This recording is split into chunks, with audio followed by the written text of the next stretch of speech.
भगवान भक्त के वश में होते हैं, भगवान भक्त के अधीन होते हैं। भगवान को भक्त के धर्म, जाति, वर्ण अथवा व्यवसाय से कोई लेना देना नहीं होता है। भगवान भक्त के सरल और निष्पाप हृदय में वास करते हैं। ईमानदारी से किया गया जीवन यापन हेतु कोई भी कर्म पाप नहीं होता, और यदि वह पाप तुल्य होता भी है तो ईश्वर की कृपा से प्रभु उसे उस कर्म से मुक्त कर देते हैं और एक सरल, स्वच्छ और निर्मल जीवन प्रदान करते हैं। प्रिय मित्रों, आइए सुनते हैं एक अत्यंत रोचक कथा जो आपको अवश्य पसंद आएगी। और अगर आपको ये कथा पसंद आए तो मेरे चैनल को सब्सक्राइब करना ना भूलें और वीडियो को लाइक कर दें। तो आइए सुनते हैं ये कथा। एक कसाई था जिसका नाम था सदना। वह बहुत ईमानदार था। वो भगवान के नाम कीर्तन में मस्त रहता था।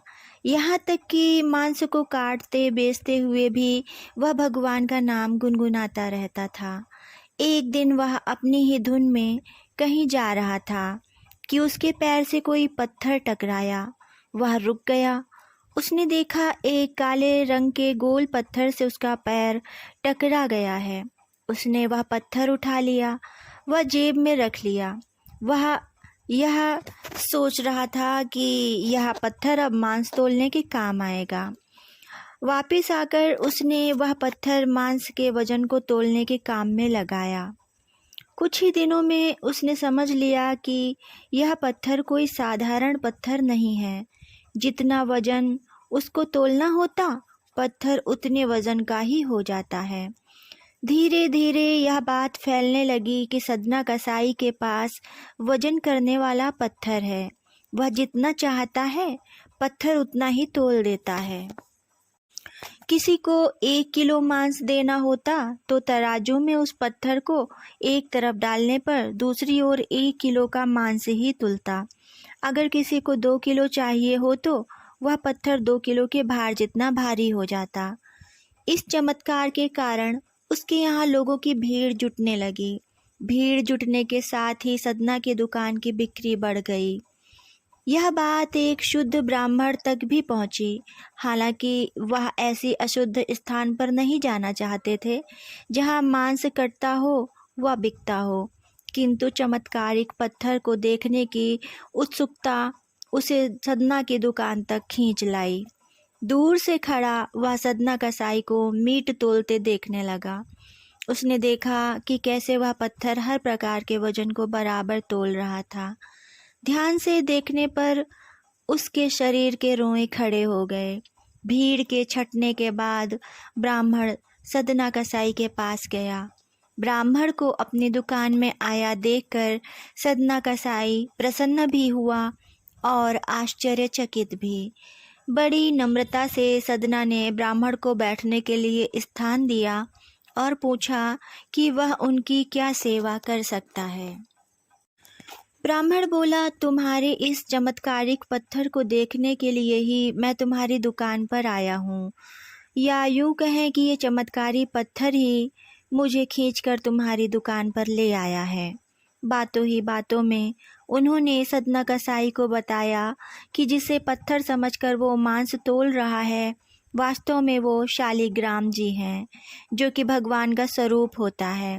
शालिग्राम जी को इस तरह गले कटे मांस के बीच में रखना व उनसे मांस तोलना बहुत बड़ा पाप है। सदना बड़ी ही सरल प्रकृति का भक्त था। ब्राह्मण की बात सुनकर उसे लगा कि अनजाने में मैं तो बहुत बड़ा पाप कर रहा हूँ। अनुनय विनय करके सदना ने वह शालिग्राम उन ब्राह्मण को दे दिया और कहा कि आप तो ब्राह्मण हैं, आप अतः इसकी सेवा परिचर्या करके इन्हें प्रसन्न करें। मेरे योग्य कुछ सेवा हो तो मुझे अवश्य बताएं। ब्राह्मण उस शालिग्राम शिला को बहुत सम्मान से घर ले आए। घर आकर उन्होंने श्री शालिग्राम को स्नान करवाया, पंचामृत से अभिषेक किया व पूजा अर्चना आरंभ कर दी। कुछ दिन ही बीते थे कि उन ब्राह्मण के स्वप्न में श्री शालिग्राम जी आए व बोले, हे ब्राह्मण, मैं तुम्हारी सेवाओं से प्रसन्न हूँ, किंतु तुम मुझे उसी कसाई के पास छोड़ आओ। स्वप्न में ही ब्राह्मण ने कारण पूछा तो उत्तर मिला कि तुम मेरी अर्चना पूजा करते हो, मुझे अच्छा लगता है, परंतु जो भक्त मेरे नाम का गुणगान कीर्तन करते रहते हैं उनको मैं अपने आप को भी बेच देता हूँ। सदना तुम्हारी तरह मेरा अर्चन नहीं करता है, परंतु वह हर समय मेरा नाम गुनगुनाता रहता है, जो कि मुझे अच्छा लगता है, इसलिए तो मैं उसके पास गया था। ब्राह्मण अगले दिन ही सदना कसाई के पास गया। वह उसको प्रणाम करके सारी बात बताई। श्री शालिग्राम जी को उस ब्राह्मण ने उस कसाई को सौंप दिया और सारी घटना कह सुनाई। ब्राह्मण की बात सुनकर सदना कसाई की आंखों में आंसू आ गए। मन ही मन उसने मांस बेचने खरीदने के कार्य को तिलांजलि देने की सोची और निश्चय किया कि यदि मेरे ठाकुर को कीर्तन पसंद है तो मैं अधिक से अधिक समय नाम कीर्तन ही करूँगा और अपना संपूर्ण जीवन अपने प्रभु की भक्ति में समर्पित कर दूँगा।